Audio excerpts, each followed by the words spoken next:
Kjo e diele dytë pas Pashkëve ka mbledhur në Kish besimtar emra të njohur publik të qytetit. Kjo e diel u kushtohet grave miroprurse që morën miro, vajra dhe aroma për të lyer trupin e Krishtit në varr. Këto gra u përballën me faktin se Krishti, të cilin do ta mirosnin, ishte ngjallur. Gratë bëhen kështu dëshmitaret e para të ngjalljes së Zotit Krisht. Ato me guxim e treguan këtë të vërtet, duke ka përzyer frikën e pushtetit dhe atij romak dhe duke u bërë apostujt e para të përhapjes së lajmit të mirë se Krishti u ngjall. Këto gra me veprën dhe qëndrimin e tyre ndërthurën besimin, guximin, logjikën, ndjeshmërinë dhe vendosmërinë.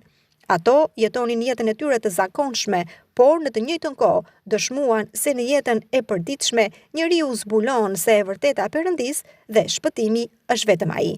Ngjallja e Krishtit është realitet që largon frikën, stepjen, dyshimet dhe pasigurinë. Ngjallja e Zotit Krisht i mbush zemrat e besimtarëve me gëzim, guxim, shpresë dhe qëndrueshmëri. Këto cilësi ndryshuan jetën e grave miropritse dhe kështu cilësuan jetën se çdo njeri që beson te Zoti i ringjallur. Krishti u ngjall, vërtet u ngjall.